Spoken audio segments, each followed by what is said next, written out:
Yo, what's going on, everybody, man? It's your boy King DV, and I'm with my co-host, Smitty. What's going on, bro?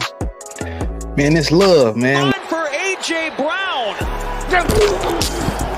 Michael Carter II. They don't know Jalen Hurts like we know Jalen Hurts. They was hanging on to Jalen Hurts. Until next time, man, y'all know what it is.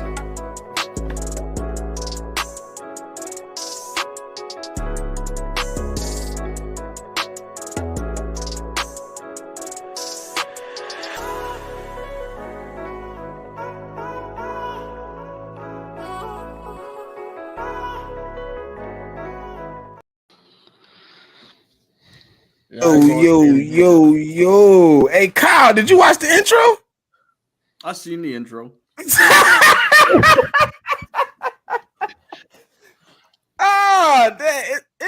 just breaking news. The Chargers have just signed Jim Harbaugh, man. Congratulations, man, to the Chargers. They're moving forward, man. I mean, hey, you know. And the Eagles, god damn. All right, DV, yeah. The other way. What I'm supposed to be saying, man?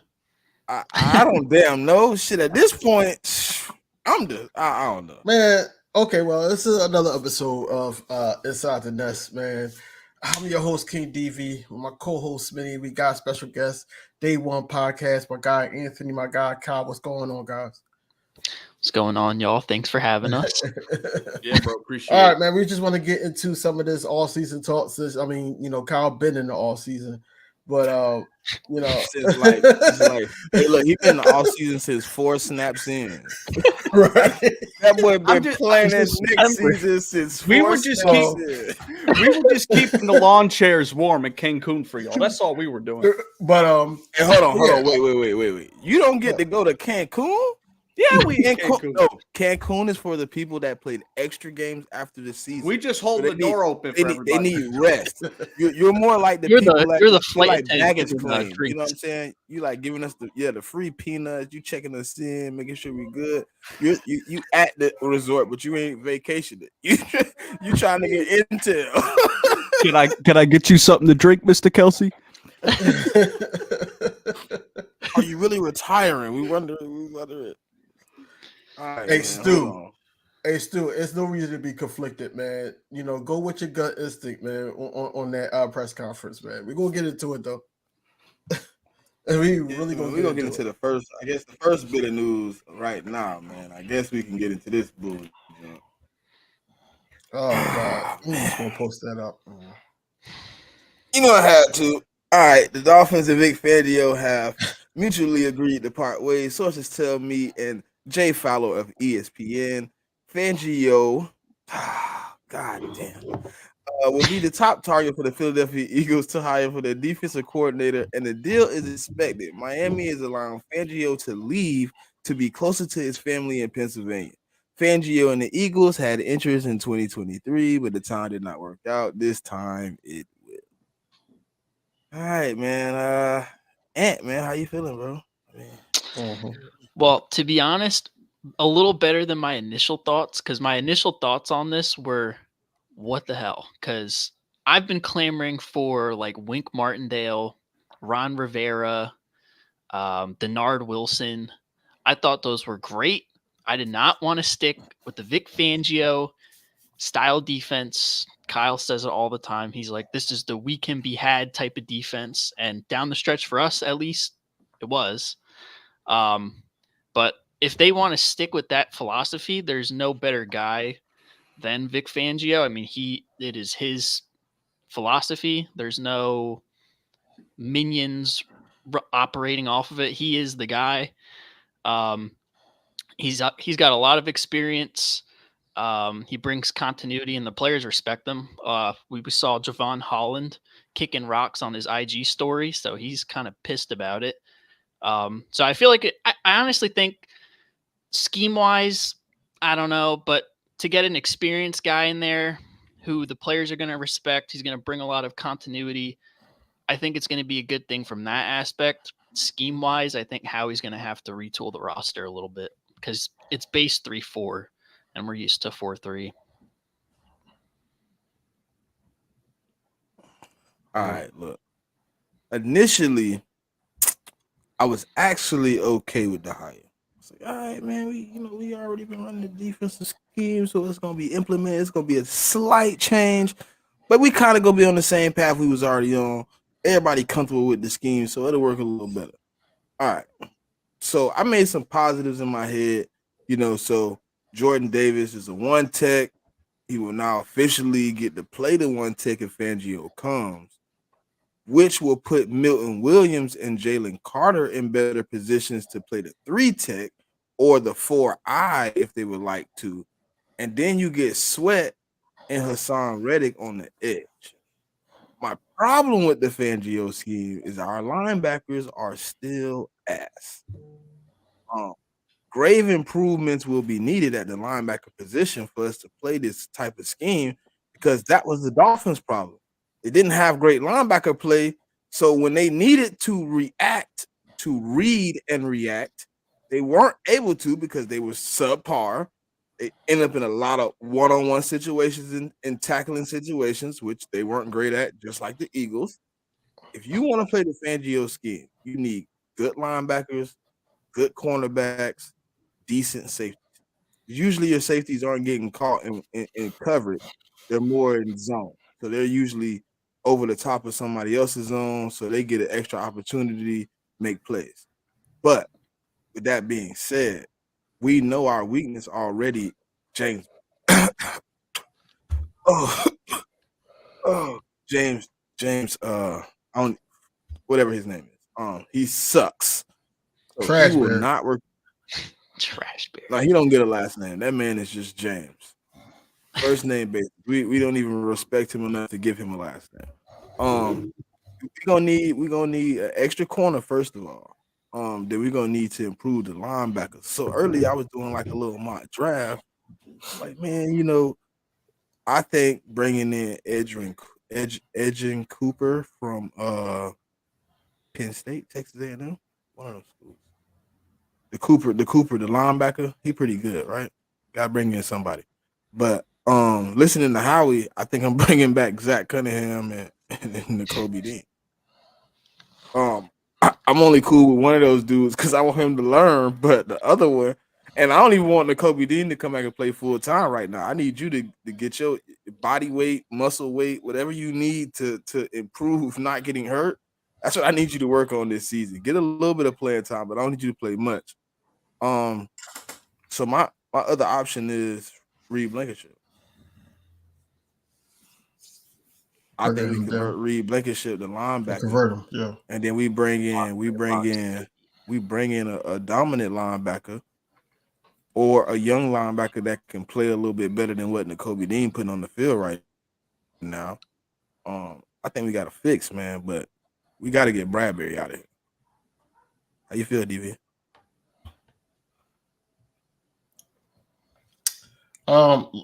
Like majority of the Eagles fans, man, I think that we should not have even went this route. I think that it should have been a veteran guy, yes, but it shouldn't have been no Fangio. We started out the press conference talking about fresh ideas, and then we understand why they were late. They were half an hour late in the press conference because something was going on behind. And when the reporter asked Nick Sirianni about it, about him, the reports, he was basically saying, how did that get out so quickly? I mean, Adam Schefter, he got pulled, so of course he's gonna, get the news out there. I don't see this changing the defense, honestly. I really don't. I don't see it as helping. I think we're going to stay the same. I think we're going to really have to benefit off the offensive schemes and stuff. So we really got to really keen in on who's going to be the offensive coordinator. A lot of people are saying Vic Fangio is the one that created the scheme. So, let's just see how it plays out. I mean, we have no choice but to do that. But at the end of the day, I wanted somebody different. I wanted something different, man. I thought Ron Rivera was a shoo-in because, they said Howie and and him and their families go out to eat when he comes back to the city. They go out to eat all the time, and he was with us years ago, so they're close friends. Jeffrey Lurie too. So I thought he was a shoe-in for it, man. I was just asking people, ideas on who they think the DC was, but I never would have imagined, one phone call and this dude was the top candidate. ADV, I don't think Fangio was in until right before that press conference, bro. That's what I'm saying. I think they got a phone call right before that press conference. And that's why I was having all late. I think they was thinking about finalizing somebody and pushed it back. He probably called right in time, like, "Hey, look, Miami willing to let me go. I'm trying to get the job in Philly. I mean, are y'all willing to take me before I turn this job down and I leave and come back home?" They like, "Yeah, we go sign you." And they've been infatuated with Vic Fangio since we lost Swartz, dog. They've been reaching out to him since Swartz left. Every year, he been on the docket of defensive coordinators that we were trying to hire at some capacity, at some point. So the first opportunity that they had, Jonathan Gannon blew it because he held out until it was too late. He didn't want to wait. He went and got a job. DV, the only way this changed, dog, is the personnel got to change. It's no way you bring in the same, even of the same level of caliber player you have in that position right now that we ended the season with. You have to bring in a player that's up a level or two from that player, dog. Like people are like, "Oh, you don't want to go get Eli Apple for James Bradbury?" I'm like, they basically the same. Like, I want to do both that. losing steps. Like, if I'm going, names out there now. Let's go up. Yeah. Let's go get a cornerback that's gonna be here a couple years, who got a little juice left in his legs. He's not in his 30s. He's somewhere maybe 20, 25 to 27. You know what I mean? Somewhere in that range where he still got a little. You can give him a 3 to 4 year contract. He can ride it out. Like, what are we gonna do? Like, we can't keep signing these old geriatric dudes on these 1 year deals and think we're going to get Super Bowls, man. Nah, Super Bowl teams ain't built like that. You gotta build them like when you was a kid and you was playing with your Legos and you get the 1,500 piece one, and it create this this big fountain or something, a big flower, and every day you come home and you putting pieces together. That's how you gotta do it. You gotta slow roll it, because just going and get a dude like look, think about this. Now, I don't rag on this team, but think about Dallas. They got all the 1 year deals that they signed. They got to figure that out. They got to re-sign dudes or bring in new dudes and acclimate them to the scheme. And if they don't fit, then you just bust it out like we did with Penny. You just wasted money. You're going to have a dude you either got to cut or you have to leave on the roster and just find a spot for him because you paid him too much. We in that situation, man. We got to go get somebody to fill that spot. And that cornerback 2 spot right now, if Fangio is really the guy, very crucial.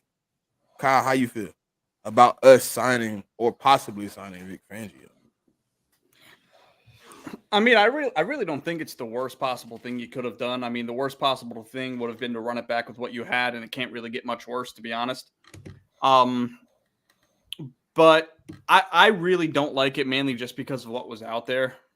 And I only think getting a new coordinator is half the battle, because y'all got some personnel issues on the defense. But I'm not really looking into it too deep. I need to see what the personnel is before I know what I think about the coordinator. I mean, because you could bring Jesus into that room right now, and your defense still isn't going to be that good. So I think I don't think it's the worst possible thing you could have done, but considering the talent that's out there, I mean, you could have done better. That was egregious. That was egregious. We ain't have to go far as Jesus. Goddamn. He killed my defense.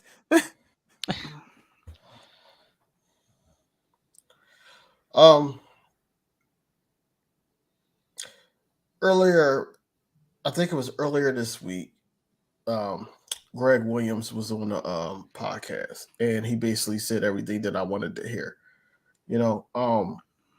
Basically, you gotta play to you gotta know how to play to the player's strength, within the game, not even just strategizing the game, because games change. We had injuries on the outside, we had injuries in the secondary, we had injuries on the line, everywhere on defense. But you got to play to players' strength, and there's always next man up. You got to be ready for those type of situations. Now, he felt like that nobody on the Eagles defensive side of the ball, the linebackers coaches, the quarterback coaches, the defensive coordinators, whoever you want to pick, pencil in the hat or just showing the side. They weren't ready for anything that was being thrown at them, and they were just allowing guys to go down the field. I feel like that let's say week 8, week 9 of next year, this Vic Fangio scheme that's ran by Vic Fangio now, if he is the hire, and then reports is true, I think that they're going to get tired up. They're going to get tired out down the end. So I think that's what's going to happen again. It's going to happen again, and we got to deal with Jalen Hurts. Is this a bluff, again? DV? Huh? Is this a bluff, DV? Is it possible this is a bluff? You know what I don't like? I don't like when we do this, man. We sit up there and be like, yo, like we said all year, yeah, they saving Penny for the playoffs. How dumb were we? Like, we were dumb, because I'm like, yo, it's not. But we seen Penny though. DV, we seen Penny. We seen him in the game. That boy, look, we didn't see him at first, so we was like, man, maybe he could play. Then they put him in the game, and we watched him get blown up. But listen. What I'm saying is, we do this all the time. Like, maybe they playing with us. Maybe they doing this, or maybe the second and third. Even Ocho came out and said, "Hey, they playing possum," because of the playoffs. No, I'm just saying. I'm just saying. They're coming out and doing this to the point where some Eagles fans and content creators believed it. They was like, "Yo, I think they're doing it. I think they are playing possum, because I think they're going to come together and gel together." No. They lost the locker room. They lost the morale. They lost the coaching staff, the respect for the coaching staff. They had 3 player-only meetings last season. 3. I got a real question. I don't know how many of y'all watched it. How do y'all feel about?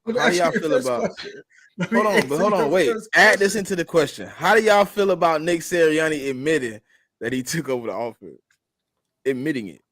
We estimated, and put it out there. We've been known that. But how do you feel that he came out and actually said it? Oh, we knew. But he act like we didn't know, because he came out and was like, oh, yeah, I want to get somebody that can do the job, because I want to be able to do my job better. But so that's telling me right there. All right, I was in the office. So I'm gonna answer your question, and I'm gonna rebuttal that question with a question. So look, reports came out. No. I'm gonna answer your question. So basically, we already knew that Brian Johnson was the scapegoat. Let's just be honest. I'm gonna call a spade what a spade is. He was the scapegoat. A lot of people wanted Brian Johnson fired, but let's be honest. Nick Sirianni was calling those plays. I seen those plays ran in his first year as a head coach. Those same type of plays, whereas though Jalen Hurts looked like he didn't know what to do with the ball. This is why everybody was screaming to run the damn ball, and then we gave it to Shane Steichen, and Shane Steichen drove us into the playoffs. And then the next year, he didn't have any say-so, because he trusted Shane Steichen with the play calling. So this is what people think that this is going to happen at this point. Now, it was a report that basically said, Nick Sirianni called at least 90% of the plays down the stretch. Now, I heard this on the radio station here. 90% of the plays down the stretch, and this is why, Jalen Hurts was, just freelancing. So what do you think will happen if offensive coordinator just don't know what the hell he's doing, or Nick Sirianni feels like he don't know what the hell he's doing, so he's trying to take it over again? Because you can say anything right now, but in the heat of the season, that's where it gets real. The same exact thing is going to happen. You got to bring in somebody with a little mud on their shoes, though. You got to bring in somebody that's willing to stand up. Yeah, and he said it in the press conference. He's like, the next guy that comes in is going to have his own system that he's going to implement, and he's calling the plays. So They know how. Anthony. They know how to say the right things, man. I'm just Nah, not but this convinced, how you man. know, DV. This how you know. If Jim Bob, I ain't saying that dude last name. I'm If good. he get hired, Yeah, I'm good on him. if he No. get hired, They said right? it's a rumor, If bro. he get Don't break hired, it out. his All name right. alone. listen though. If he get hired, you know the scheme ain't changing. He was just with Shane Steichen, so that means he another little Frank Wright / Sirianni, and he gonna come in here and run that same bullshit defense. And I mean, I don't know if I'm that's why I'm waiting. That's why I'm like, why they waiting so long to hire somebody as OC? Like, bro, you gotta be on the move. It ain't many ultimate OCs out there that you really can get. I mean, I don't know if I'm cool with Cliff Kingsbury. No, I'm good. I'm good on him. I just seen some rankings. No. Listen. Hold on, wait. This is the reason I don't know. I'm cool with the rankings. The ranking is due to personnel too, though, bro. You got to think. If I'm running the ball and I got if let's think about this. Who was his running back the first few years of that? Ain't it the dude they traded to? What was his name? Before James Conner. What was the running back, Kyle? In what? Arizona. Cardinals. Before James Conner, they traded him for D Hop. Johnson is his last name. Johnson. David Johnson. Johnson. I forgot he was still in the league at that point. DV. He was there the first 2 years of the man regime. Now think about his rushing record now. When you got that dude back there who he didn't even go to the Texans and get playing time. He got benched for a rookie. He did. So he was rushing bad. Then the rest of the rushing came from who? Kyler Murray on the roof on the run. So I mean, he had bottom. Look at the offensive line rankings. See, people was giving me rankings earlier, so I went and checked. 26th offensive line in the league. They were 25th in separation by receiver. 21st in run block defense. In his whole how can you tell me he's a horrible coach with the run game because he's 27th, right? But then you don't tell me that his offensive line sucked. The personnel he had sucked. But when he got James Conner, he was 7th in the league in rushing. You gave him a halfway competent. Oh, his pass. I mean, he run a lot of RPO too. I mean, he's top. That's what I'm saying. So he's top like us. He top 10 every year. Mm-hmm. He was top in RPO, but everything else was like down. Yeah, I understand the thing about David Johnson, but David Johnson also went into another whole different situation. And real quick, let's not act like David Johnson was doing much at that point either way. David Johnson was headed out of his prime anyway. So, I mean. Yeah, he was. Yeah. But the contract, it was the contract he got stuck with. Yeah. But I just don't think Cliff is the guy. No, I mean, no, he's not. I gotta look. I look more into Zach, from the Rams. That's doable, but Sean McVay guys are successful too, DV. But I don't think that's going to be somebody that they hire. I don't think he has experience calling plays now. No, especially with McVay. But listen, hold on. He had 2 other dudes that's in the NFL right now. I know for Sirianni it might not be. He had 2 other dudes in the NFL, never called plays, and they both pretty successful. One is in Minnesota, and the other one is where did the other dude go? Damn, Sean McVay. Well, I know McConnell is one of his dudes. He was the quarterback coach. He's in Minnesota calling plays.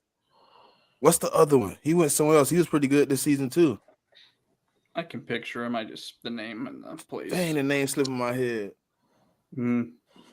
He pretty good too. And then they all come from like the same tree, so they under the Shanahan tree. Ultimately, at the end of the day, anyway. So then you think about how the Shanahan tree is. I mean, I'm cool with Zach Robinson if they willing to really let him come in and give what he got, because he coming from another tree with a very explosive offense. If I think me personally with the personnel, if you bring in a real wide receiver 3 and you put a Sean McVay / Shanahan offense / LaFleur type offense here,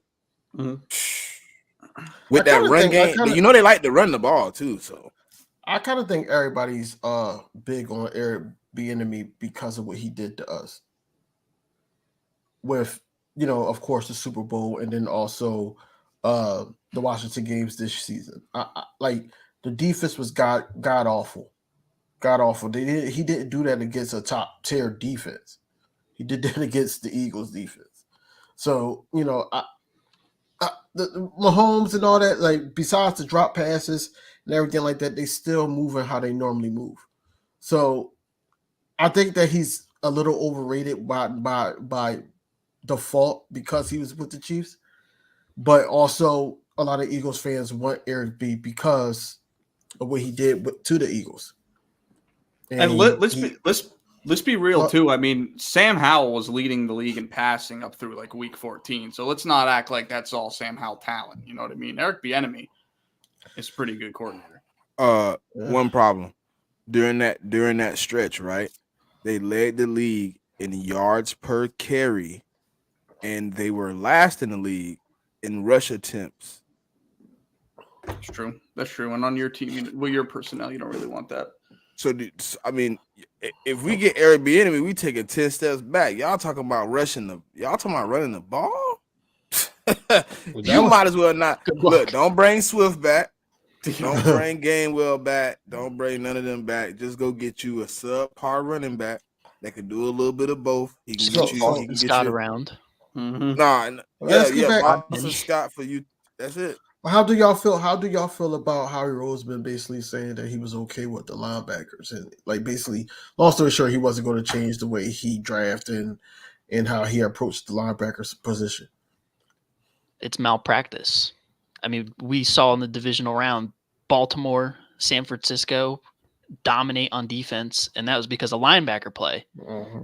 It's just malpractice on Howie Roseman's part.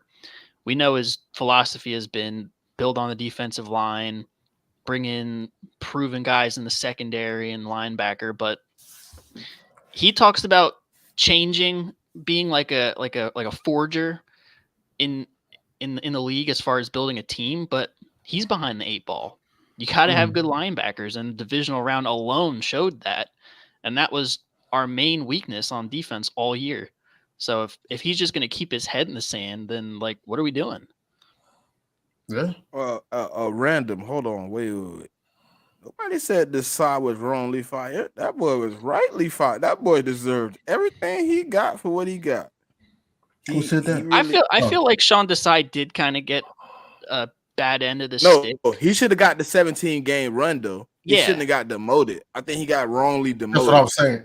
Yeah. I think he should have. I think he should have ended the season and got a chance to at least fix his wrongs. But if it was gonna look like it was gonna look, he got rightly fired. I mean, I think he just got wrongly demoted. That was kind of some dumb junk. And then you made Matt Patricia run that bull junk defense. The timing of it was just terrible. But I'm glad he didn't try to come back. Well, I'd have been so upset that like Matt Patricia. You can't come back after something like that. You just can't do it. I'm talking about Patricia. Oh no, he was on a 1-year deal. Yeah, he was done. But he could have easily been like, "Oh, that wasn't my defense." You know what I'm saying? I'm gonna bring my own philosophy type deal. That's cool. Yeah, you could do that. I was glad they was like, "Nah, we just gonna move on." Thank God. Anywhere but here. Because you know how our organization is, bro. They'll keep somebody that's here just to be comfortable with the person. Not the situation. Even though the person ain't the right person for the job. Not the situation we was in. You couldn't do that. You couldn't have kept Desai. You couldn't have kept Desai. You keep Matt Patricia if the numbers went up. They got worse when he got in. They got worse. Can't have it. And a lot of people's argument is because he really wasn't running his scheme. He was running Sean Desai. You can look at it 22. He was running base defense. Yeah. He was running 2 defenses. He was running man. He was running cover 2, and then if he blitzed, he was running invert cover 2, with the blitz off the weak side. That's all he was doing every time. It's only 3 defensive plays I seen him call the whole time. He didn't know the defense, so he was just calling what he know and what he assumes everybody else knows. He's like, okay, this is the base defense. You played this in high school. I know I can call this. Man, cover 2. Hey, we blitzing. Safety come down the weak strong side. Blitz coming off the weak side. You got the man in the slot. Let's ride. Cool. Hence why Guess it what? just completely blew up Ant, in our face. Guess what? They didn't know the defense. They didn't even know the base defense. I watched Nicholas Morrow. I'm like, Nick, go that way. Go that way. It's That man coming. keeps the job. I don't know how he's in Man, the the league. running back said, whoop, whoop, whoop, right outside. Nicholas Morrow said, oh, he got the ball. I gotta chase him. No. You look stupid. Just stop running. He finna score. It's touchdown. Debo threw him off like a gnat. I didn't Debo do that understand to everybody. Listen. My next 2 linebackers. Zach Cunningham, no disrespect, brother. You got to go. The next 2 linebackers got to be aggressive. They got to be. Listen, really, I don't know Detroit. They kind of young. But the other 2 teams that's really dominating right now, aggressive linebacker play. Like 49ers and Ravens, when I'm watching football, I'm like, ooh, like when I'm watching the Ravens and you come across the middle as a slot receiver and you think you finna get this yak, one of them boys hit you and you like, oh, dang. The next time you trying to like juke, and slide on the ground, you trying not to get hit. Like, all right, that's what we need. That's what we need, man. We need somebody that's going to lay the law. Defense. You got to have good linebackers. And Howie even alluded to it in the press conference. He said both times that we've been to the Super Bowl, we had Nigel Bradham and company, the Nell Ellerby, and last year with Kaiser White and TJ Edwards. So he did acknowledge that at least. So who knows? Maybe he'll do something about it. But how do we go about getting those linebackers, though? Think about it. Kendricks wasn't really all that highly. We got him late. Was he a UDFA too? I think he was a 4th rounder, if I'm not mistaken. I think Nigel Bradham was a UDFA. Pick. Yeah, he was. TJ Edwards, UDFA. Mm-hmm. And then you just happen to get old boy off the Chargers because they just let him go. But when are we gonna learn that like every year you can't go into UDFA and say, hey, here's a linebacker, hey, linebacker coach, make him work? Like what? Like, bruh, everything can't be a repair project. Like, okay, you got the cheat way out with Mulata already. Because he wasn't really supposed to come here and be a project. You ended up turning him into a pretty talented left tackle. All right. Landon Dickerson, you Cam Jurgens, you kind of did you did your deal with the offensive line as far as where you picked them at. Defensive line, you picked them pretty well. And then everything else other than quarterback and receiver, tight end, everything else is like, I got you from somewhere else for a low price, or you're a UDFA. Like, how does this continue to work? Like, it has to become a problem at some point. We actually have to go in first round, second round, and get real talent and not just go get somebody and be like, hey, he got all the talented skills according to analytics, and it's said that he should be one of the best guys if you do certain things to, execute his strengths. Like, okay, but why can't you get me the guy that was right next to him that had all the abilities, and I could just sit him in my system and he gets better inside of the system instead of my system having to curve his weakness?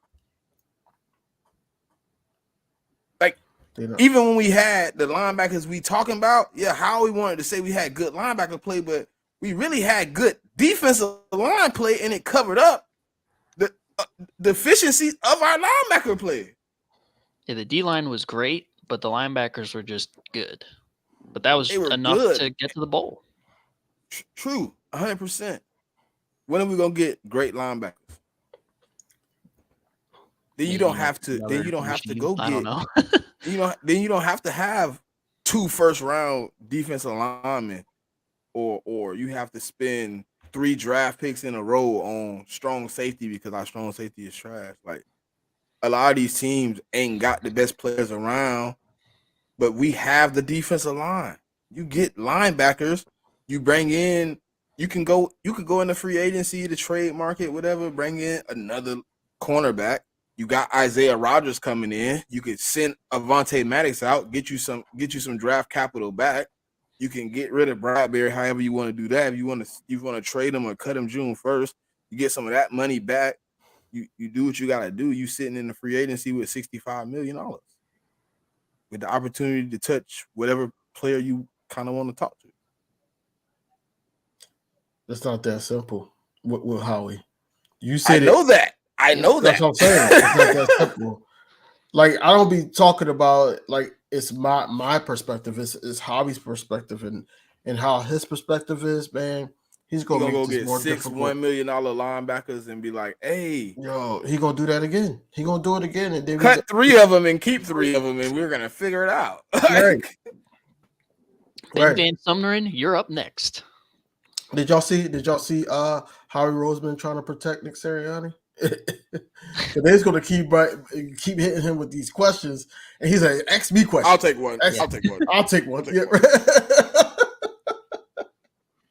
I forget who it was, but I think it was Zach Berman asked him if the OC and the DC are running the team, what's your role? I was like, yes, good question. He said, head coach. Great answer, my guy. Yo, listen. So I wanna ask you guys, because you guys are more in the know than me, and this is just from an outsider's perspective. And follow me down the rabbit hole for a second.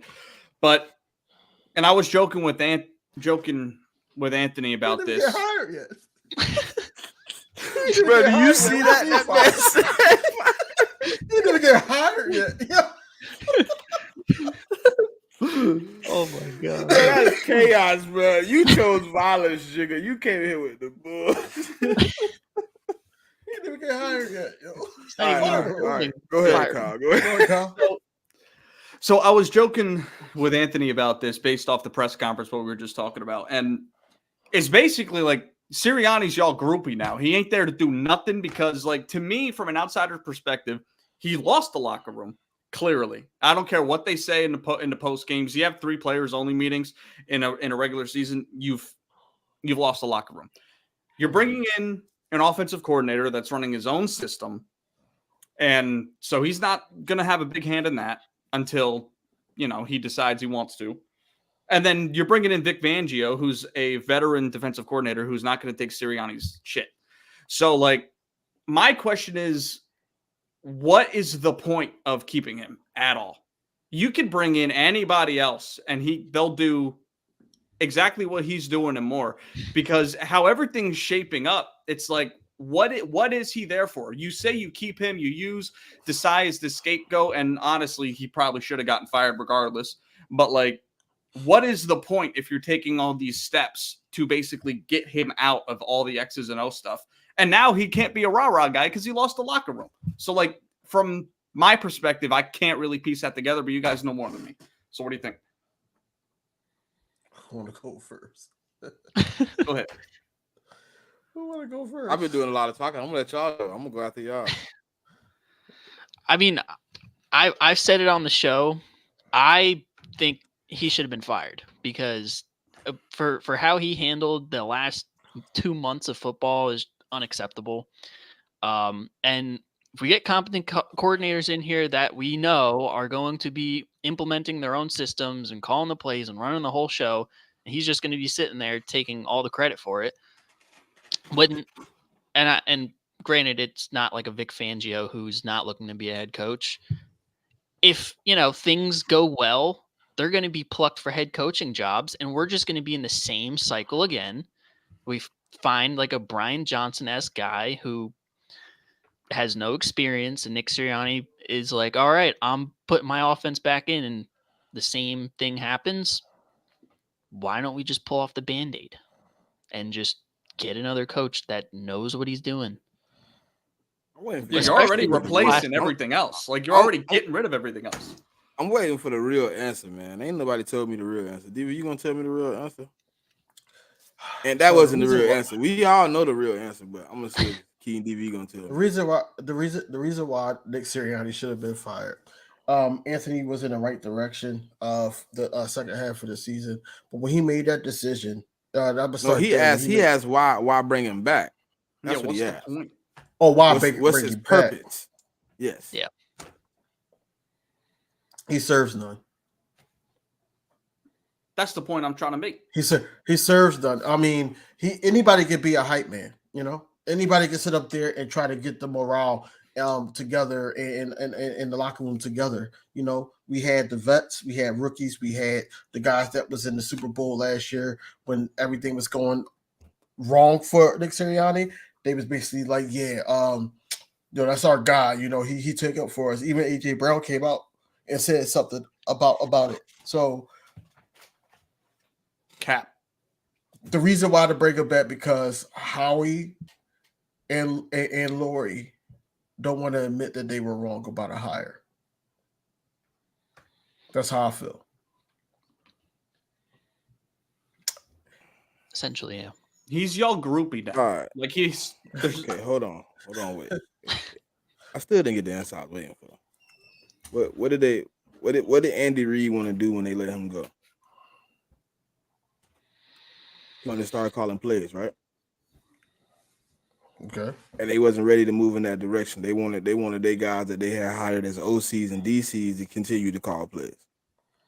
So Andy Reid went to Kansas City.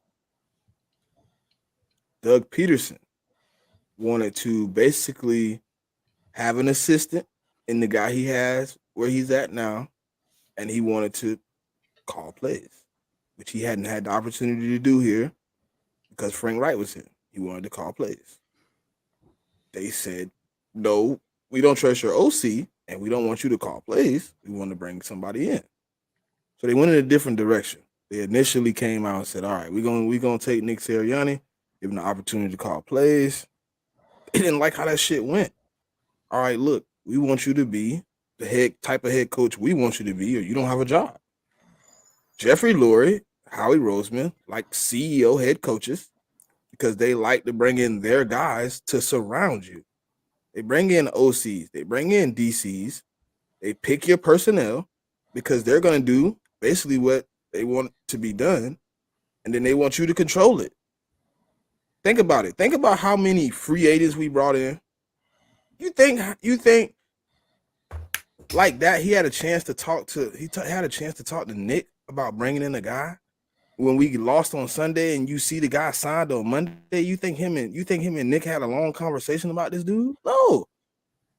Bring him in. Hey, make it work. I brought you somebody to help you out. So what you think happened when we fired Brian Johnson and Sean Desai and Matt Patricia was gone?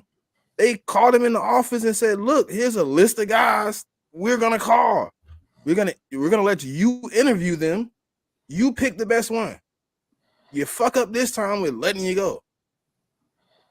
We want you to be a CEO. They really don't like the other type of coaches. But look at all their guys. Like all their friends in the league are totally opposite. So they're trying to like, oh look, what's his name in Indianapolis? Jim Bob. No, the owner. Shit. What's his name? Irsay. Jim Irsay. Irsay. He always brings in the head coaches that have some type of niche.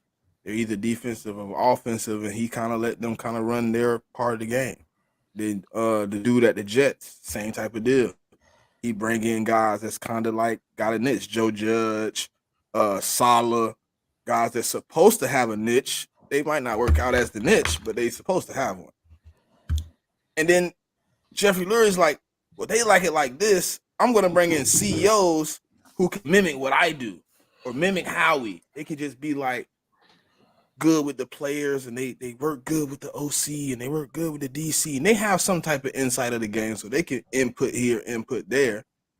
But I want you to really kind of carry the character of the Philadelphia Eagles around.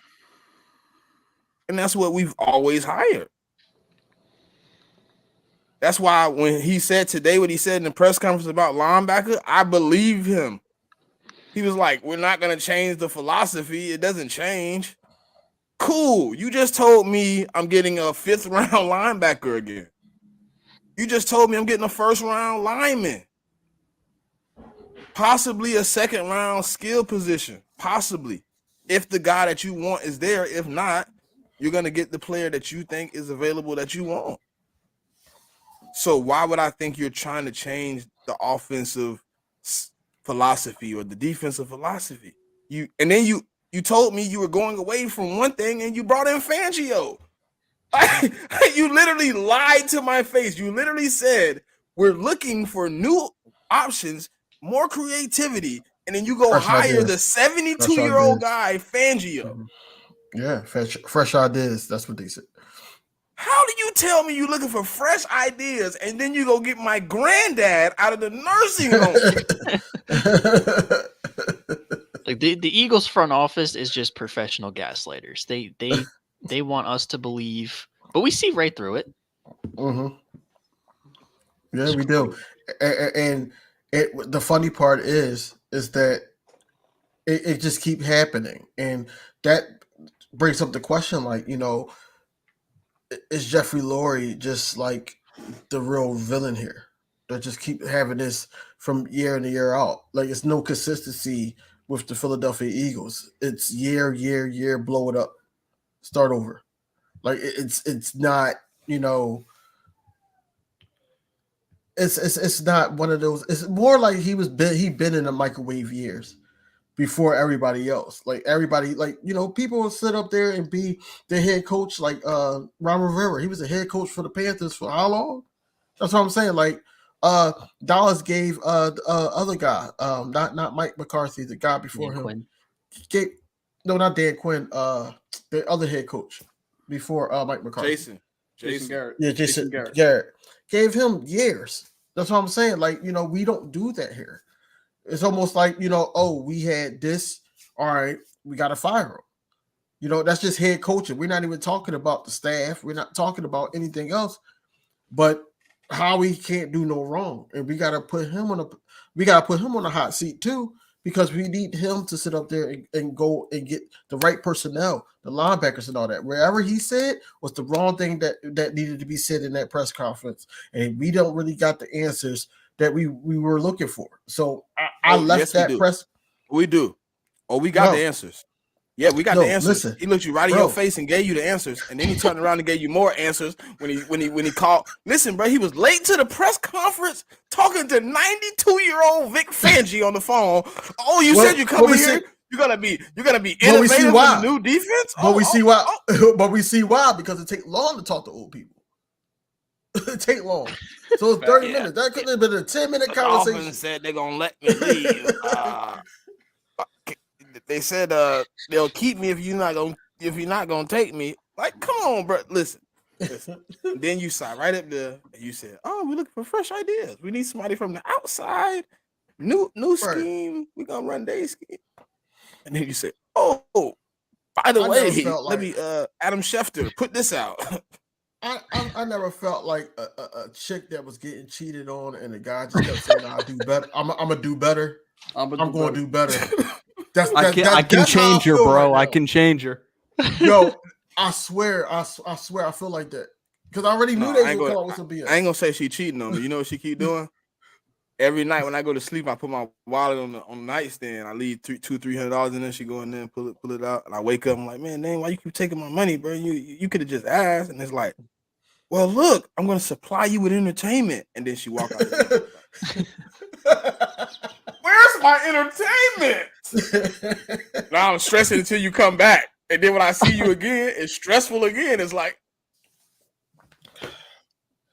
Jigga, the next few months is my happy time, right? It's my happy time. I really love the off season. I really love the grit and the grind of looking at players and exploring the players, and then I just realized my team ain't gonna get nobody. We're gonna get the same shit over and over again. I got a question for y'all. So it was a question on what was that, 97.5? I was listening to that on the way home.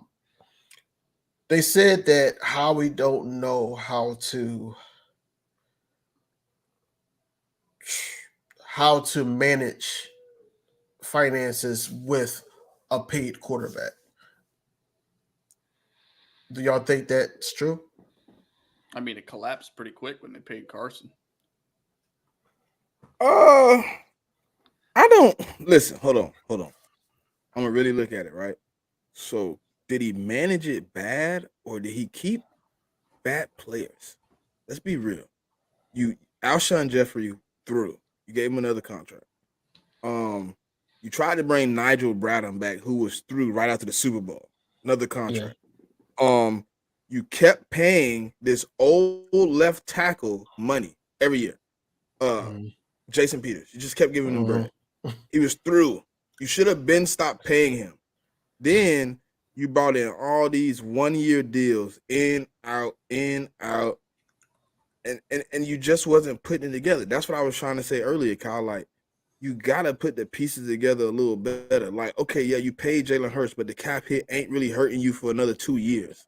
Mm-hmm. Don't panic and go get all these 1-year deals. Build something that he can kind of grow with. Like, you gotta grow, man. You gotta grow together.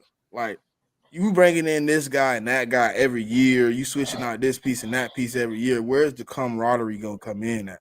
Like, yes, there should be small changes year in and year out, but I shouldn't be changing out major pieces, pillar pieces. Like, that's what we was built on. We always had the key 4, right? We possibly losing one of the 4.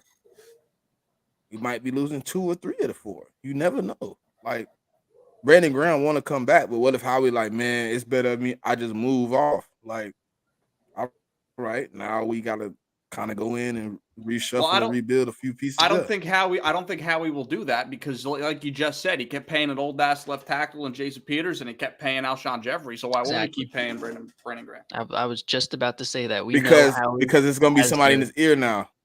He gonna look at it a little different, like, oh, let me move off because look how the last season went. We know Howie has like separation anxiety from players that perform very well and do good things.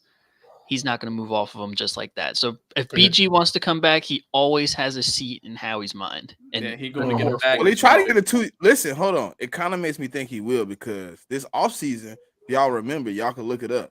He tried to get a 2-year deal off the rip. He didn't never want a 1-year deal. He wanted a 2-year deal, basically having the second year be his farewell tour. And they didn't give it to him. They gave him a 1-year deal. So, are you really willing to bring him back after you told him you wasn't going to give him a 2-year deal when you could have probably got it at a cheaper price?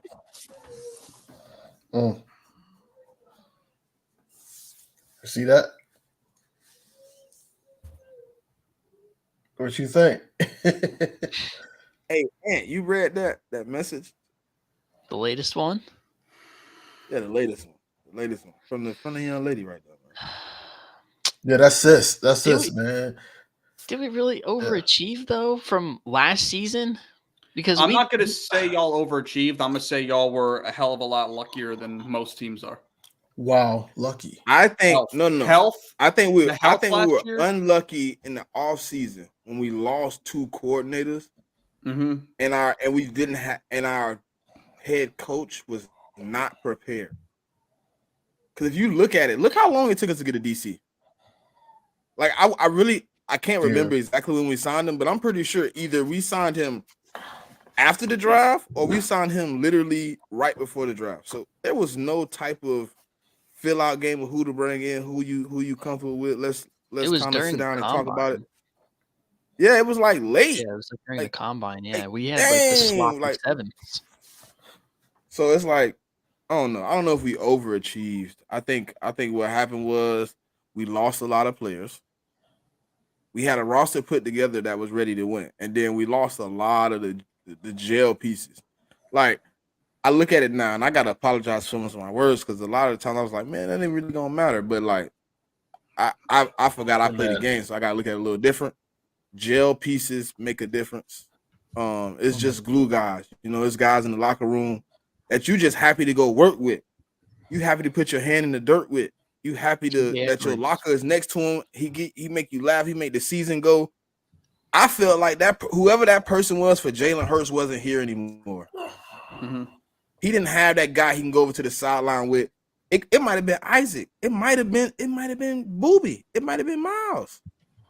The guy he can go sit over on the sideline with and be himself. Cause last year before, he was enjoying himself. Even when we was 9-7, like he was grittying. He was having a good time on the sideline. Like he hanging out. He was feeling good. He was with the guys. Then 2022, he was kind of the same. Kind of had a little moments where he kind of didn't bust a smile or whatever, but cool. And then this year was just like every game, win, lose, draw. We could be up 10. He on the sideline like. It's interesting that you say that, like that a player could have been a glue guy. Because honestly, I don't think it was anybody that we lost that was a glue guy for Jalen. I think it was Shane Steichen, because he's always talked highly of Shane. He coached him hard, put him in the positions to succeed, and he's even said that they'll text at like 2-3 a.m. about, what can we do in this situation? What can we do in that situation? They were always locked in. So I feel like the glue guy for him really was Shane. So you got to find a guy that can kind of fill that hole. The only reason I said it might be a player, because I mean Shane is obviously one of them, but it's always it could have been a player. I'm just saying, because we lost so many players, it could have been a dude on defense that you really don't even watch play, that he just was cool with. You know what I mean? It's always that one friend. Well, like AJ Brown, we know is his best friend, but it could be that one guy that's like, "Hey Jay, you good, man? Come on, man, we bouncing back." He believe in that. When I hear it, I believe it came from the heart. I believe you genuinely mean it to me. Like, yeah, Shane Steichen was his go-to. And then him and Brian Johnson it felt like they the same type of person. So when you see them having conversation, it's combative. Like Brian trying to get his part across, Jalen trying to get his point across. And then when you seen Shane and him talk, Shane would just listen. And then Shane seems to like, okay, all right, Hurts, you ready? I'm coming over here to have the conversation now that you calmed down. I heard what you had to say. I kind of done processed it and got a plan together. Now let's converse before we get back on the field, so we had the best plan going forward. So you might be right, and it could have been Shane, but I just felt like even the offensive line seemed soft. Like that's why I said Isaac. That's why I said somebody like that. Like the offensive line didn't seem like it had what it had last year. Like I really felt like we used to hit people in the mouth. Just we were big mauling people all over the line. Like if you thought you was gonna manhandle us, we was just getting grit, and it felt like that was gone. And is that Isaac? Is Cam not fitting in yet? Is he not big enough? Do he not got enough to really get down and get dirty? Do we need to put Tyler Steen in? Do we need to bring in another right guard? Yeah, something is off. The chemistry somewhere is off. That's exactly why I feel it was Shane, because you look at how the offensive line played. You look how the entire offense played. We could do anything we wanted, literally anything we wanted to do to opponents last year. We could run the ball like crazy. We can pass the ball like crazy. And Shane Steichen was obviously aggressive and had his hands all over the offense. So seeing that the offense wasn't the same this year and they just didn't play with the same like intensity and just want it, that's where it stands for me. I mean, other than Isaac and Miles Sanders, who they could have an impact to an extent, it was the same team. It's just different coordinators. Hey, DV, you remember that conversation we had like week 3? I was like, bro, do it seem like he don't trust the offensive line? I don't think it was. Remember that? I was like, I remember that, but I just said it. I was just like, but just mentally, I'm like, then you look how they played a little bit. It's like, I don't know, man. It could be Shane. It could be whatever. It could have been. We lost a lot. Then we lose a couple position coaches too that went with Shane and went with Jonathan Gannon. Yeah. So I mean, it could be a numerous amount of people that left that all contributed to us being better. You know what I mean? But I need Jalen Hurts to get back to being Jalen. If that means bringing in Lincoln Riley, I'm cool with it. Whoever gonna make one, feel better. Whoever gonna make him feel comfortable and get his game rolling, that's who we bring in. I mean, I don't care who it is. If we got to go get his daddy off the high school team and let him come coach, if he's gonna be successful and Jalen Hurts is gonna be the best Jalen Hurts, I'm cool with it. But don't bring in another old dude and screw my chemistry up. I feel like we missing the whole plot twist on this whole thing. What's the plot Like I said, like weeks ago, while we were in that little slump of a game after the San Francisco game that we were in, we went to. Jalen Hurts is a confliction in the play calling. It's been a confliction in the play calling. When you got three guys calling plays and Nick Sirianni majority of the time, then the freelancing of Jalen Hurts because he's frustrated, and you got him and now Kelsey on the field basically arguing with each other because now this is not the play that we should be running. Then you got some Brian Johnson sprinkled in there. It's like it's really conflicting and frustrating, and this is why. And I think that this is what you've seen all year.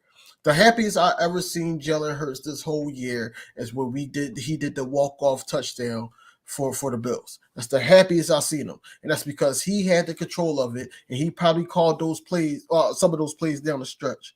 But I really believe that Jalen Hurts, with Shane Steichen, had that. It was more so. It was more structured.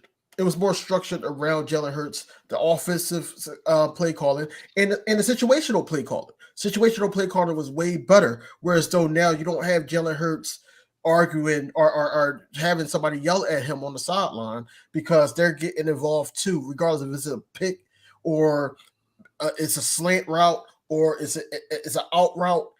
They're getting involved. Dallas Goedert got involved in Shane Steichen offense. We had a lot more motion in Shane Steichen offense. It's real stale. The fact that Nick Sirianni got on that podium today and said, well, we got a little stale. No, we got all the way stale to the point where we couldn't move the ball at all. And all the deep passes turned into Hurts turnovers. So that's a frustrating part too. Nobody wants to break down the team. So when people start questioning his leadership, it's not that. It's the simple fact that, the frustrations of surrounding the organization, that's going to be weighing on him because he's taking it like that. So that's the type of player he is and the type of person he is. So in order to get back to that, yes, you got to have somebody in here at OC that's going to call the plays and have it structured around him. Because if not, then it's going to be another down year. And it's going to start in the beginning this time. Sorry to say, it's going to start in the beginning this time, and we're going to just be figuring it out week after week, and we're going to be on these videos frustrated because we see Jalen Hurts not having fun, nothing like that. Shane Steichen had that guy playing ball, and Brian Johnson was in the right position to be the quarterback coach because they had that rapport.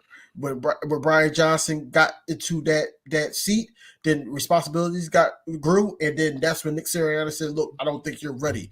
Just overjudging it, and not allowing him to coach. So it's a lot of confusion. A lot of people said that in the locker room that they didn't even know what play was being called. So it's more like, yo, they looking at me, even though he don't like to look at himself as the guy, but they're looking at me to, do something. My guy over here, AJ Brown, he's frustrated with me. Dallas Goedert's frustrated with me. Devontae Smith frustrated with me. Did I get on the sideline? Brian Johnson is going over plays. I'm not trying to hear what he's saying because the play is not working. Hey, Ant, I got a better answer to what you said. He lost Brian Johnson and Shane Steichen. Because look, when I need somebody to talk to in a way for you to understand me, Brian Johnson was the quarterback coach. I'm here.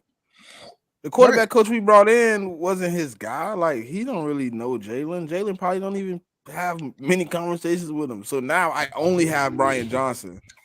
I don't have the second outlet. I need the second out. I need the second. What they say. I'm going to get another opinion. I need the second opinion because the second opinion was helping me evaluate. Like Shane giving it to me one way, and then Brian breaking it down. I'm like, all right, I understand. I understand. Okay, I see what Shane's saying. Like, because you understand my language. Now it's just me and Brian Johnson talking, and we conflicting because we know each other. We go back so far. We kind of from the same roots. Now we arguing. Now it then got to the point where I don't even want to hear you. Like, Brian, just get out my face, bro. And dang.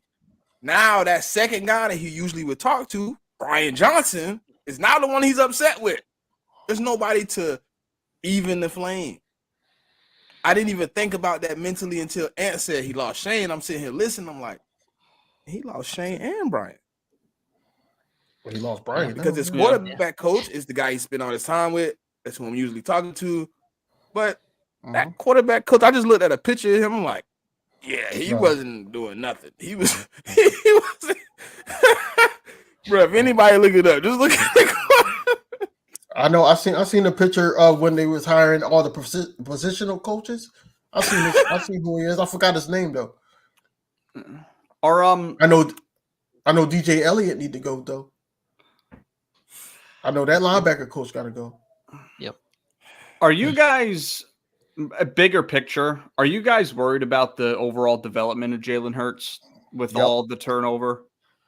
Quarterback coach, offensive coordinator. The turnovers, you might like the turnover. Turnover. Like you're going to be Gotcha. Quarterback coaches, offensive coordinators. I hate to say it. I think at some point next season or at the end of it, you're probably going to have a new head coach because I don't really see now how. Screw the offense. With the hire that you made on defense, I don't know how much better it's getting, so it's going to come back on Sirianni. I don't think you guys, you're going to need a new head coach at some point. So, like, on a scale of 1 to 10, like, what's the concern with Jalen Hurts' development? Because we're going to go into year 4. Yeah. And him starting. Year 4, him starting. Year 4, third coordinator. And, maybe some issues with the defense. You get a new head coach in there. Like, we might have 4th. What's the concern with that right now? Probably, to be honest, probably a 6 or 7. We've seen what Jalen Hurts is able to do. And I know Kyle has said on our show he's not sure if that MVP caliber year is an outlier and the mean is what we've seen the first year and last year.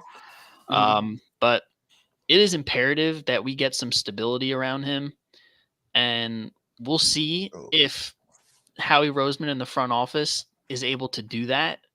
But, I mean, he's since high school and last season, he's been dealing with this. Yeah. So he's 6 coordinators in 8 years. So he's used to this. So I'm not really it's not like press the red button type panic, but if Nick Sirianni is fired, then it's going to be quite a concern. Yeah, and real quick before you guys say so, and to touch on that a little bit, I was saying to him on our show, like, I'm not sure if his MVP caliber year was an outlier year or not because he's gone through the turnover.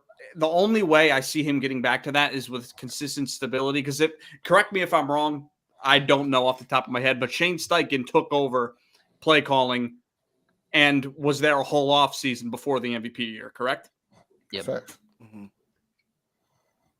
If they don't have that, which they're not going to have going in the next year, where am I going to get MVP Hurts from again? That's my thing. And it could very well be true that Shane Steichen the entire time was the smartest guy in the room from the beginning, and maybe Jalen isn't. I'm not trying to shit on the guy because I think he's great, but I don't know if he is that guy we saw last year.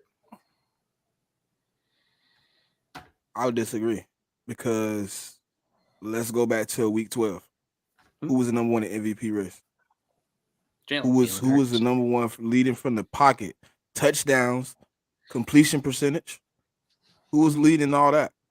I mean, he also was leading in turnovers too, but he was leading all those categories at that time. Yeah, and then let's be fair too. This was a very strange year. I felt like the turnover rate was so high across the board. I don't feel like quarterback play was as good this year as it has been in the past. So I do feel like he had some help there in the MVP. I mean, like if you put this year in one of Rodgers' 2 years or Patrick Mahomes' years, he's not close. You know what I mean? That's sort of what I'm getting at. Yes. Week 12, he was on pace to put up 4,500 yards and almost like 45 touchdowns. Sure, but if With, other like, quarterbacks 700 didn't have yards the rushing? turnover, if other quarterbacks didn't have the turnover rates this year that they haven't had in the past, I don't think he's in that discussion at that point. That's what I'm saying. Like, I don't think Yeah, this but year. Do you guys if agree he this year wasn't continues anywhere to close play to his good, MVP? he doesn't have the. I wouldn't say that though. I would say outside of the last 6 weeks, he played as well as you could as any quarterback, bro. He pulled us out of every ditch, every cranny. We down, we up, we done gave up leads, we done had to come back and get leads. Like, he did it all till week 11, and then all of a sudden somebody came in the building and turned the lights off. Like, literally And I up think until that's week happening 11, I was again like, because- dang, Jalen Hurts is he's finna like really like overrun what he did last year. He's finna make last year look crazy. And then I don't know I can't explain what happened from week 12, week 18.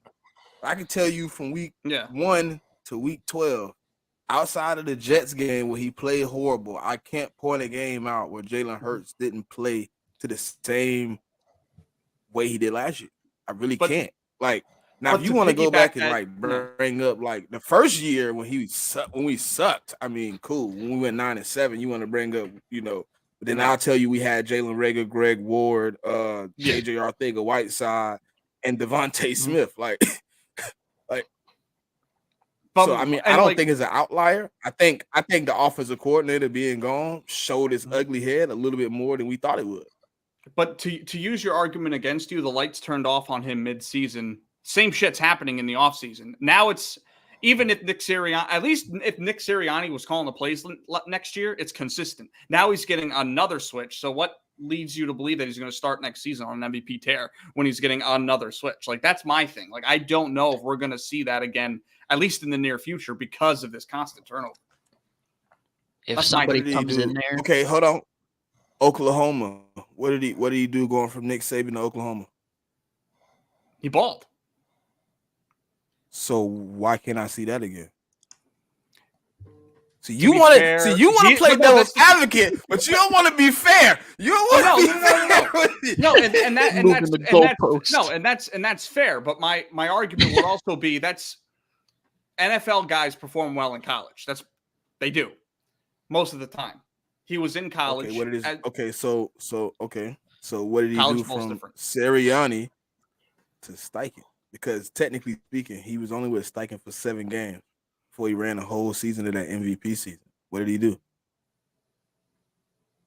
He went 7-2 down the stretch that season. Didn't they change in the middle of the season? We changed in the middle of the season. We 2-5. It gives Shane Steichen the reins. He goes 7-2. He gets hurt and he wobbles into the playoff. He like, I'm still gonna play. He get beat up. He get beat. Then he comes back. And that's also my argument. That's also my argument too. I mean, like I said, Shane Steichen's has been the smartest guy in the room. Of course, his game improved because you brought in a guy like that to be calling the plays. That's what I'm not saying he's going to be ass moving forward. I'm just saying, are we going to see him get back to that pinnacle without a guy like that coupled with the turnover? Because I don't know how you get a guy as good as Steichen. Like it doesn't happen like that often. Now you get back to back great coordinators. Hey Kyle, you a numbers guy. Can you look up? I'm pretty sure we bottom of the league, but can you look up how much we use intermediate routes this season? Let me see. Let's just give me passes under 15 yards. I will say though, I think Jalen has that MVP-ish in him. Is it going to come with the same efficiency that he had with Shane Steichen last year? That remains to be seen. If a guy comes in with a pretty prolific passing system, like a Cliff Kingsbury, not sure personally if I would want that, but he is a guy that uses a lot of drag and dagger concepts and a lot of crosser routes, and would be cool with this personnel. But I think Jalen has that dog in him. It's just a matter of putting him and all the players on the offense in the best positions to succeed. That's the problem. Because the coaches that we had this year had no idea how to do that. That ain't a stat I can find, by the way. That ain't. I was trying Probably to like see, bottom like, 10. Yeah. I know we down there. Like, other than screens, we didn't use the bottom half of the field at all, bro. And that's ridiculous. When you got Devontae Smith and you got AJ Brown, like, that's DV. Like, tell me if I'm crazy, bro. Like, you got guys that run the middle of the field. You got Dallas Goedert. You got AJ Brown. You got Devontae Smith. Why are we not using the middle area? Like, why is everything 25-yard bombs? Like, why is everything out there? Why is there no? And then if it's not out there, it's a comeback. It's a comeback. It's a Nick Sirianni type of play. That's what it is. It's basically hike. He's looking, and then he's scrambling, and now it's a scramble drill. Now they're going outward. Nobody's attacking the middle of the field, and then when you do, it's too late because the ball is already out. And then now it's a 50-50 ball, or the guy magically just catch it, or you Quez Watkins and just watch the guy just sit up there and intercept it. That's basically what it is. This is what we were doing. Does anybody up here want Quez Watkins back? I didn't want to see the name Watkins on the back of a jersey ever again, but we did sign a guy to Austin Watkins. Can't be worse than Quez, right? It can. Yeah, Jalen Reagor. Yeah, I was going to say you could be Jalen Reagor. Yeah, Jalen Reagor was horrible. He was god awful. Yeah. 2023. Is he still in the league? Yeah, he's on the Patriots. He was one of like two receivers for them down the stretch. Right. Bro ran a punt return back in week 17. He did. Week 17? 17, really? Yeah. Bro's a dog. Again. That's his second week 17 return in his career. Because nobody cared at that point. It's like, oh, what you doing after this? Nah. Like Jalen Reagor, run it back. Cool. The McDonald's employee. Hey, we going to the playoffs. Mm-hmm. We didn't really care if you ran it back. Cool. Right. That's like, going back to the other bum receiver, Quez Watkins, week 18. Oh, he's sitting up there. He catch a touchdown. He goes like this. I laughed hard. I just was like, bye. Like, you could go. Because at the end of the only day, thing that'll make me mad is if he goes somewhere and ball out. I'm gonna pull up. He's not gonna ball out, bro. Bro's the definition to keep a job. Listen, I will pull up on Quez like, so you played us like that. So that's how you did. You did all that, and then you played like that for us, and then you went over here. Oh, so now you got hands and you playing like a dog because you about to be out of the league. All right. Bro might be the new bro. Miles Sanders made me so mad. Bro, Miles Sanders made me so mad. And I was like, oh, he gonna go do something. Then I looked at his stats. I'm like, bro. Why that shocked you though? Because I thought he was gonna at least put up a fight. It didn't look like he put up a fight. Like, this man got on the podium and said basically he would not have as many yards. He wouldn't have cracked 1,000 yards if it wasn't for Jalen Hurts. That offensive line with Jason Kelsey, he was just following him all season, especially that Giants game. He basically just followed him. So he didn't have that in Carolina. Then it's like he got the motor. Then it was like, oh, he got the bag in Carolina. All right, he gonna start. And then you had to share the rock. And then we didn't even see you carry like that no more. Well, he had to share the rock because he kept getting hurt. The injuries that we were dealing with his first half of his career, somehow he made it through 2022 without them. So what does that tell you? He wasn't the main focal point here, and this is how he got those yards. Oh yeah, they tried to kill him when he first got there. They were like, "Oh, Miles." Mm-hmm. Oh, that. They try to run him like Dave. They try to run him like David Montgomery, and you can't do that with Miles. You can't. Mm-hmm. You got to have somebody behind him. That's just his rotation. You can't do that. But hey, yeah, he was just a beneficiary of the system. I mean, Yeah. any of us could run behind that offensive line in Jalen last year. I'm getting Yeah, I don't know if I'm 1,500.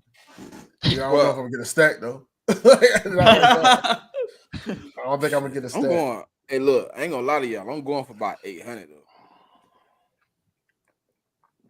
I'm going for about 800. First and goal I ain't from gonna the be 5 listen. behind that old line. You scoring? Nah, probably not. I don't want to be the goal line guy. No, sir. No, sir. I do. Swift. I'm getting in Swift. there. I do. I'm getting in there. I do. Oh, wait, tush pushing? Huh? Nah. No, touch Or push? straight Do it. halfback dive. Halfback dive. Right up the middle, bro. Yep. Right up. Halfback dive. No, I'm doing Go Philly ahead. Philly. I'm gonna throw the ball. I'm gonna throw the ball to the quarterback. Listen. Nah, he said run it. He said, do you want to run it? run it? Albert Oka Run is it. gonna be open in the corner. Run it. I am not running from the 5, bro. Listen, it'll be my luck. The hole will part like Moses did the Red Sea. It'll be wide open. And then one of their linebackers or safeties will clean They're me gonna up. meet you. I ain't Here gonna comes be, Roquan Smith right up It the gonna be middle. no good.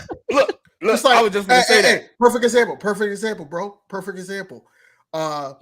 Green Bay versus San Fran just recently when San Fran took the lead. It opened up for Christian McCaffrey, and that linebacker, I don't even know what position it was, but he could have tackled him. He did this.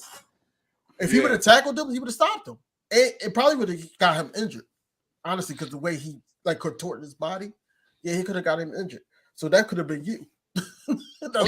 Bro. Listen, I'm smart. Listen, give me all the from the 25 up to the 5. I'll go all the way to the 5.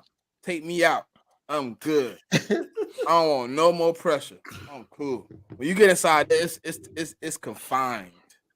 Now we in here. Nah. My luck, I'll be Carson Wentz. I'll get the break and be out there. Oh yeah, go to dive and then my knee just. Oh, what happened to my ACL? No, I would, but you got to do this. You got to do one of them. I'm not doing no handoff. You got so I could just have the speed. Just go in the corner. Oh yeah, Jigga, I'm with you. All the position coaches, fired. No, what's your call staying? I'm pretty sure he's staying. Who? Stoutland? Kevin Patullo. Yeah, Stoutland's gone. Nah, fire Kevin Patullo too. You ain't fixed the passing game, Mr. Passing Game Coordinator. That is Nick Sirianni's number 1 minion. He is not going anywhere. Well, put him in the equipment room and bring me a new passing game coordinator because you didn't fix nothing, sir. Yeah, that receiver. What has Aaron Moorhead done? Bro, he keeps a job too. Who? He needs to go. He needs to go, man. Who? Bro, find a way on the Aaron payroll. Moorhead. Man, listen. I know who might get fired. I think the DC. I think if Fangio come in, do he even have guys that he can bring in anymore? They say that he know a lot of list on people around the Twitter. league. Yeah. There's a list on I Twitter. mean- I forget who posted it, but there are guys. Well, if he bringing in, if they give him the opportunity to bring his own guys, I mean, cool. I told DV, and I know you finna get up out of here in a few minutes, but I told DV, I was like, I think whoever you hire as offensive coordinator and defensive coordinator, you should let them bring in some of their own guys for these position coaches because it's easier to implement the plan. Like if I'm comfortable with the DC, I know how he wanted ran. He don't have to break it down twice. Like when he come in with our coordinators and position coaches, he got to break it down to them and the players. But if he bringing his own people, they kind of they know the philosophy. They know how he want it. You know how he want it done. You know what I'm saying? That's just like Ant bringing Kyle in to work for his dad. Like he like, hey, you over Kyle. Ant gonna be like, look, this how my pops want it.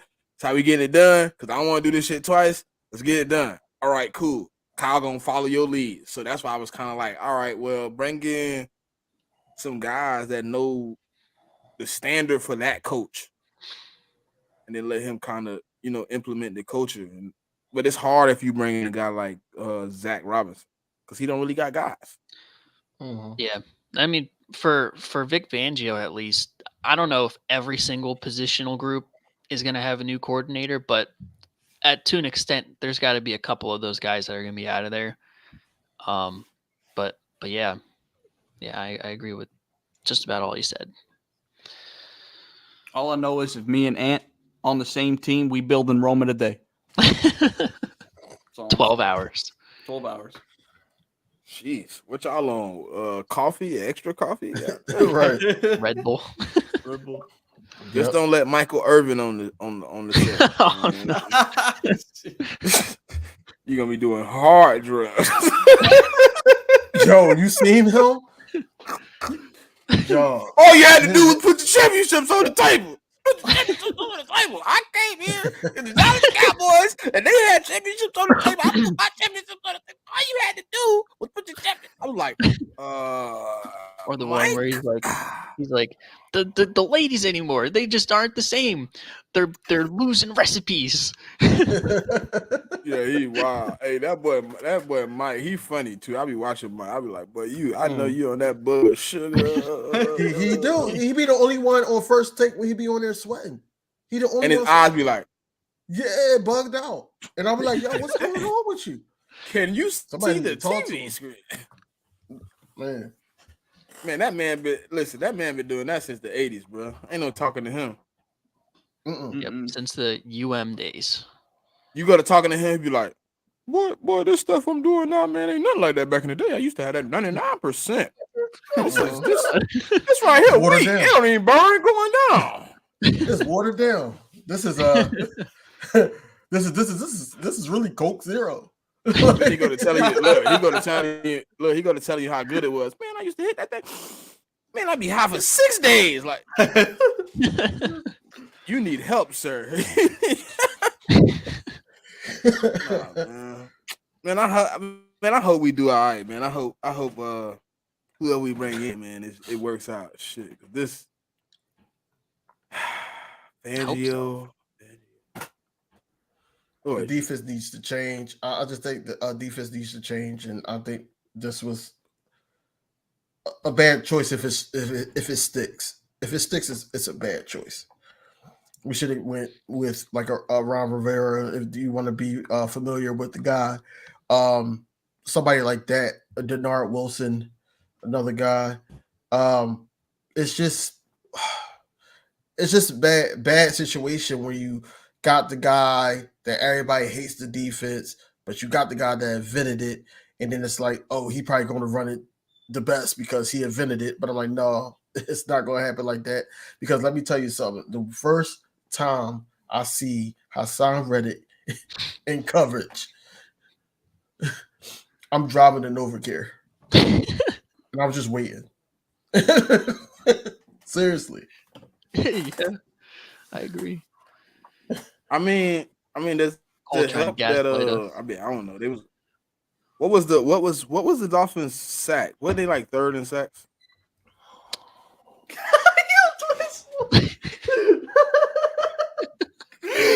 Yo, Jigga crazy, bro. Chad's going crazy. Jigga crazy, bro. That man wild. Couch Chronicles, man. Shout out to Couch Chronicles, man. Couch Chronicles. Jesus. He told this man to pass him a beer. He goes to the fridge. What's going on, Cole? Hey, Jigga, pass the popcorn, cuz. Pass the popcorn, cuz. Yeah. Hey, Kyle. We need new linens, Kyle. We need new linens for the room. Hey, you parked out closest to the street, Kyle. I need you to run out and get us some. Kyle already in the store. He called us to say what y'all want. I'll pick y'all up from the airport. I got that sign up. Yep. Kyle checked out 4 snaps in, was like, you know what? Kyle checked out after Aaron Rodgers ran out with the flag. Man. After that, it was a wrap. No, I was all the way in after he ran out with the flag. And we went out for that game, and that like 20-minute period was like the craziest range of emotions I've ever seen from Kyle. Like from the flag, he was like, it's a motion picture, and then when he tore the Achilles, he was ready to cry. Yeah. It was nuts. Damn, man, y'all. I don't think we ever had anything that bad in Philadelphia Eagles, have we? Yes, Nah, we did. Dream team. Yeah, I mean, I guess Dream team, because he had us believing it too. Yeah, but I mean, like, bro, his season You was talking about over injury? game one. You Like, talking about just injury? nah, No. just like you, like Just not like a even letdown? injury, but it's just like, dang, my season over game one. Not that I know of, no. no, because all the ones that I mean, I'm you could thinking say- are like playoffs. You could say, well, you can't even say that because we went to the Super Bowl and won that. So you I can't. guess even you're say alone, that. Kyle. Sorry, I tried to help you out. It's cool. It kind of felt like. Well, hold on. Cole's had it happen to Celtics- him. Cole's had it happen to him with Dak Prescott, so you're not too alone. Well, that was No. like game.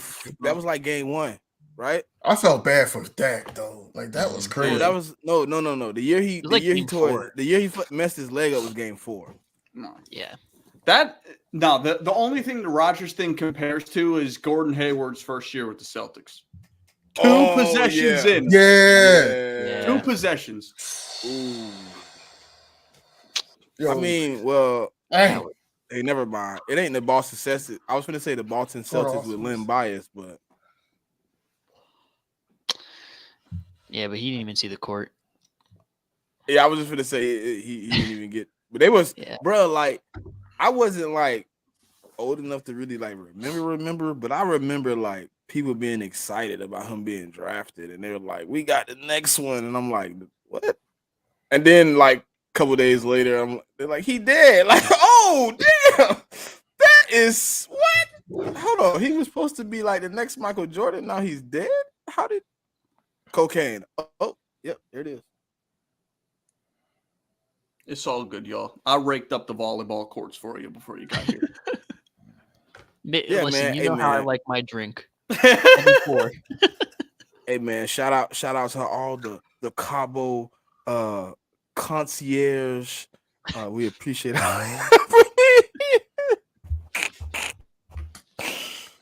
Hey DV, I'm laid up on the beach right now, man. You know what I'm saying? It's real nice out here, man. It's real nice. I just seen Brian Johnson go down there and jump off the end of the bridge. I don't know if that boy can swim though. I'm hopeful. I hope he get picked up by Carolina though, man. What's good, Awesomeness? What's good with you? I hope he does. I hope Brian Johnson do get a job and then show like what everybody wants to see. Like, hey, let's see his offense. Let's see what's going on. Remember, I asked you. I was like, "What if he go with Bill and just take off? Like he turned the Atlanta offense into like a powerhouse." Get Kyle Pitts the ball. I kind of don't want him to go there because we play Atlanta, but I got a feeling they're gonna hire him because they done had 2 interviews. I think they're trying to get a second interview with him now since Jim Harbaugh is because he was supposed to go see Atlanta tomorrow. Jim Harbaugh said, "I'm not coming back out there." He's already got a deal. Look, and he was like coming back out there. Thank you. I didn't hear a lot about Pete Carroll having a lot of interviews. Nah, he's probably gonna stay in the organization. Yeah, I think they wanted him to He be actually like a consultant or no. something. He did. He was Chargers. It was a Chargers. That's the only thing I saw. Mm-hmm. I mean, there's really no like for a guy like Pete Carroll, there really isn't any other spots it's like worth it. Like he's better off just taking like a job in the organization with the Seahawks until something really opens up. Yeah, I kind of feel the same thing about Bill, especially since one of Sirianni, McDermott, and McCarthy didn't get fired. I didn't want Bill anyway. It would have been an upgrade. No, because that was the reports. The reports was basically saying that Bill was even going to come to either us or the Cowboys, but we didn't. But he didn't want to go to. He didn't want to come here. Hey, my homeboy said we home wreckers. We're taking Vic Fangio. We're taking Vic Fangio. He a Dolphins fan. He a Dolphins fan? Look, he just wrote me. He said home wrecker. They wanted to keep him? They mad. They hot. Because they feel like, listen, no lie. They defense turned it on halfway through. because they was hurt all season, they was like, man, we wanted one more run. Like, we didn't have half our like. Think about this, DV. Imagine, just say Bradbury actually played like he did in 2022, right? And imagine starting the season with him, and then you don't have Slay, but they playing pretty good. He come back, Slay go out for like 5 weeks. Then when he finally come back, we start getting the rolling just right, everything grooving. We get knocked out the playoffs, obviously, but like they wanted another run. They wanted a healthy run. They lost their lineman to the Achilles injury. Like, thanks to the Jets. Y'all just can't do nothing right. No. Y'all got a field that's messed up, organization messed up. Misery loves company, bro. You would know. That's why y'all. That's why y'all share a stadium with the Giants. Facts. We all gonna be salty together. Oh man. I think we could actually do something next year though, barring health. Ooh. Are you gonna get a tackle? Are you gonna like? I think we can get a tackle. Get some better turf. I actually introduced a trade grass?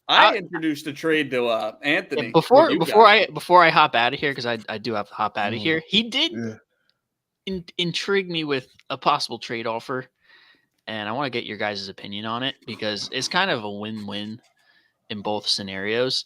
So he proposed CJ Mosley for Jack Driscoll, and I think it was a 4th rounder. Yep. Take him. What do y'all think? Have fun. Go live it up here, please. Mm-hmm. Please. Hold on. How much do you need to take him now? Because like my thought process was Quincy Williams has turned into an all-pro linebacker, and we got a couple young guys that we really like. We need a tackle, a young guy. We can bring him in. If he's not the guy cool, he could sit behind a vet we bring in or something like that, and we get the draft capital. Hey, Kyle, where you live at? You live in PA, right? Yeah. You ever been on the train? A long time. What are you trying to do with me right now? You ever been? Hold on. You ever been in New York? No. Never been out. All right. Have you ever ridden public transportation like a train? Not a train, no. Oh, so you wouldn't know what a turnstile look like when it works.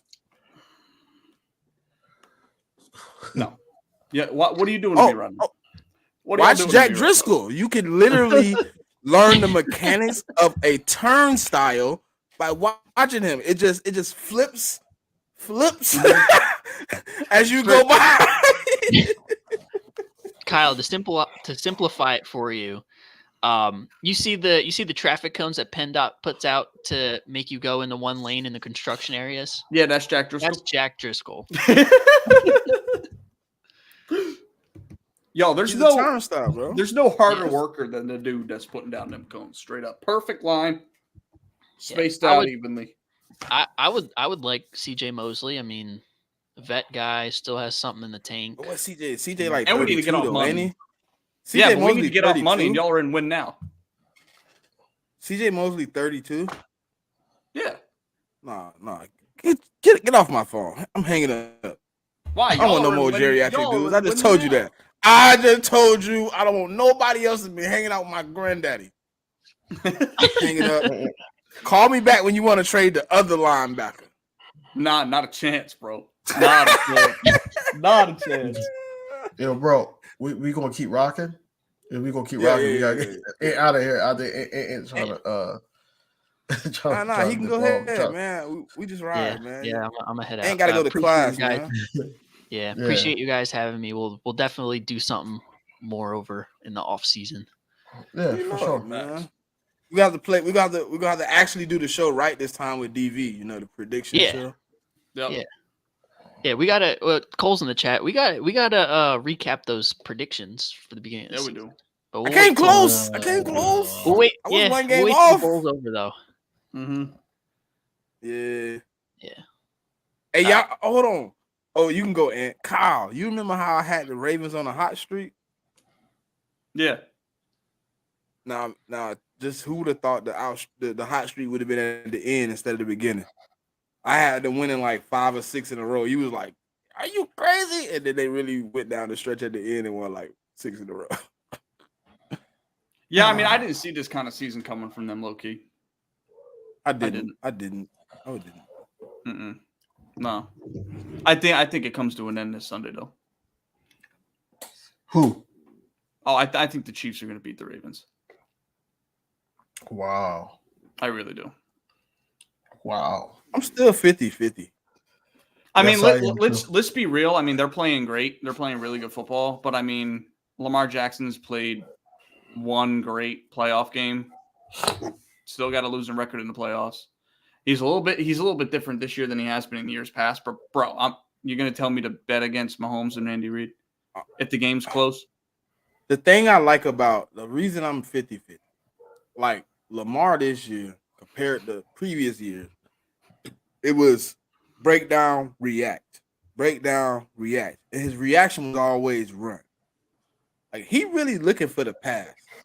The only reason that game he only had 150 because I don't know what the Texans was thinking. They dared Lamar Jackson to run.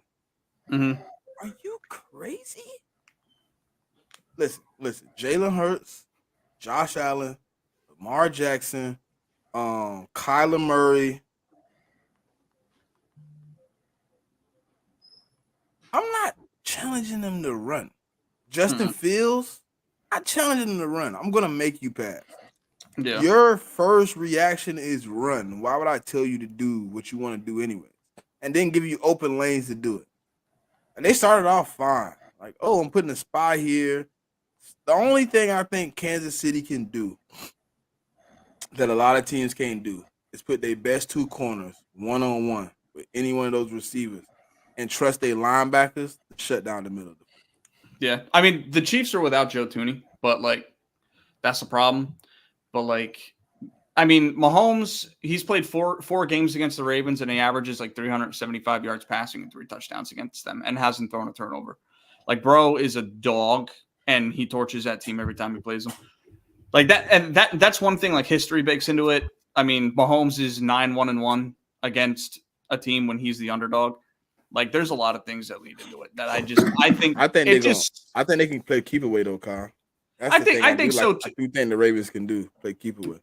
I agree, but of any quarterback in the NFL, I'd bet on Mahomes to win a game, even though he's got half of the time of possession. Like that's, you know what I'm saying? Like I bet on him last week. I mean, obviously bet on him, but I mean, just looking at the game is just like so 50-50 for me. I think it's going to be close. It's going to be close, but if it's a one-score game in the fourth quarter. Truth be told, let's be honest. I'd rather see Lamar win than Patrick Mahomes win another one. I like the history and like the chase of the legacy from Mahomes. That's what I like. Right, he's gonna have 6 in like 8 years. Then what's the legacy? Like what? That's true. Mm-hmm. I don't know. I think the Super Bowl I want to see is Chiefs Lions. That's the one I want to see. That's the people's Super Bowl. That's the people's Super Bowl. Yeah. And I wanted Ravens Lions. Ravens Lions. That's what I wanted. I wanted Ravens Lions. Mm-hmm. I wanted that because I wanted to see how Denard Wilson do against St. Brown. Yeah. I wanted to see also like what those receivers do in their secondary and with CJ Gardner-Johnson. But you know that matchup is about to be crazy. That matchup, the Lions, because they've been talking. I'm hoping Debo play. Because I want to see what happens. Because we had CJ Gardner-Johnson in that game I went to in San Fran. Oh yeah, it'd have been a whole different story. He would have been tackling because he was probably the only one in the Super Bowl that was trying to tackle the second half. I think it's going to get. I think CJ might get in a little trouble. What you mean? Like a little bit too antsy, a little bit too hype, a little bit too emotional in the moment. Might just end up doing some craziness. I think that's when you play his best, though. Yeah, but you don't want a crucial penalty being the reason your team lost. Like crucial moment, Debo do some crazy stuff to you, and you flip them and get a 15-yard penalty, put them in field goal range. You talking about like Bradbury, right, in the Super Bowl? Like Bradbury in the Super Bowl, right? No, I'm not saying like in that sense. Like just being a hothead, like y'all get into it back and forth. Y'all get into one of those little bumping where you done lock them down, and then you flip them. You get the 15-yard penalty, put them in field goal range to lose the game or some bullshit. Yeah. That's all I don't want. I just want him to stay. I want you to be angry, but controlled. Right. Cause I done seen him get a little too far off the rails. But it's gonna be some good games this weekend, man. Facts. They're both bangers. Yeah, I just hope that it doesn't be obvious this time. like the 49ers and Green Bay game, man. That was obvious, bro. Yeah. That was obvious to me, man. As they broke it down and everything, that was too obvious. And then it was like almost like they gave him that touchdown about Christian McCaffrey. Like the guy was right there. I'm like, yo, tackling. And he didn't even, no effort. It was just like he had help. It felt like I felt like they gave up the touchdown, thinking they could just go back and answer. But then they realized, oh, they not playing around. They not letting me go back and answer. They done stepped it up from what I seen all game. The Packers had, which the 49ers good at. They can turn it on and turn it off. And you could be right, but didn't he throw an interception? Right, but he should have threw that out to see another. You had 2 timeouts, bro. Yeah, he did. He didn't have to force that. He didn't have to force that. But that was the rookie. That's a rookie mistake in the playoffs. But they had like in the sense of I don't know how head coaches do it. Like somebody got to explain it to me. That's a head coach. But how do you go out and tell your team to give up the touchdown because we trying to go score and we don't want to waste more time? Because coaches do it. Mm-hmm. Like, man, we've been scoring. Go ahead and let them score. We got 1:30. If they score now, we got 1:25. We can go down and score at 1:25 and 2 touchdowns. We only down 3. And if we get in field goal range, we tied up, we go to overtime. Like, or if we down 4, we going to score. Like, how do you tell your defense to give that up and then live with it if you lose?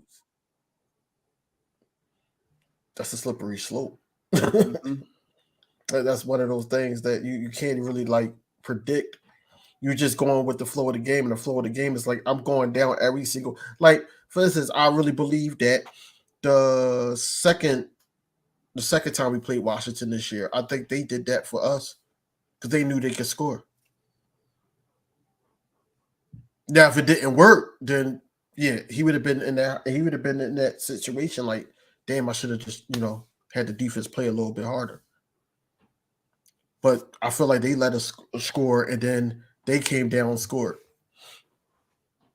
and took it to overtime. And maybe that's a way more common thing, and we're just overthinking it. What, letting people score? Yeah. Maybe it's just something that a lot of people preach, and it's like a natural thing. I mean, I don't know. I ain't played a snap of football in my life, so I couldn't tell you. I mean, I never got told that, like, at any level I played, but I've heard coaches, like, say, like, hey, if they get down here and we got this much time, we're going to let them score. Because we got a better offense than their defense. We're going to go back and score. Like, I've heard coaches tell me, like, we're going to do it if this happens. But usually, the defense I played for in high school, for sure, we didn't even let them get down there. It was just like, cut your lights off, give me the ball back, let's ride. Like, so we've never given up the points, but I've heard, so it is kind of talked about. But just me, like, actually come and tell you in crunch time, Kyle, like, hey, look, I'm going to need you to let them score. And it's like, what? Like, nah, like, we going to stand up. Because that's what defenders want to do. We want to stand up. Oh, yeah. So when you, like, told, like, we going to, you know what I'm saying? Like, hey, we're going to let them score so we can get back down there. It's like, yeah. What happens when the dude on the other side is like, I'm not laying down with them. Like, we riding this out. He probably ends up fired. Not if it works. Not if it works. Yeah, not if it works. Let's just say if it works, you can get your defense convinced to do it. Let's just say it's us 3 on defense, right? And the coach is like, yo, we just going to let them score, man. We got enough time to get our offense back out there. And I'll sit up there and be like, no, man, that's BS, man. I know what kind of type of play they running. And I back the ball up, and then you intercept it, Smitty, and basically we sealed the deal. We sealed the deal there. If it works, then it's like, oh, I'm a hero. But if it don't work, what are you doing? So it's a slippery slope either way. Mm-hmm. And it also depends on it depends on the defense too. I mean, if I knew I had Patrick Mahomes on my offense, I'd say, yeah, okay, all right, go ahead. Minute 15, 2 timeouts. Yeah, he's scoring. Yeah. So no new news. Huh? I was hoping something was gonna come out, man. They playing with it, man. Oh, just that Jim Harbaugh thing. Stuff is going to happen until probably tomorrow. You're going to see some trips fall, and then big fish is probably going to be Belichick. Trying to see where he goes. I think it's Atlanta, straight up. Yeah. I think it's basically a sold deal at this point. You gotta see who's gonna be their quarterback because I don't think they like Ritter. Why would you? Or the other guy, yeah. Taylor Heineke. Yeah. He's the new Teddy Bridgewater. Taylor Heineke. we gonna bring him. We went 9-7. We don't got a good draft pick. Let's bring Teddy Bridgewater in the team. Mm-hmm. Yeah, I don't see nothing new, man. Nothing new. Mm-mm. I mean, I got something like. What do you? So to me, I feel like this was Buffalo's biggest chance at making a run that they're going to have. With KC having a down year on offense and the AFC being up in the air outside of maybe Baltimore, like what do you think Buffalo does moving forward? Like what do you say to what do you do to that team to convince yourselves yeah, we can beat Kansas City in the playoffs? Because this is the most gettable that they're going to be. Because damn well Andy Reid's going to retool that wide receiving core this offseason. You can't do anything. They got guys out there. I think Micah Hyde is a free agent this year.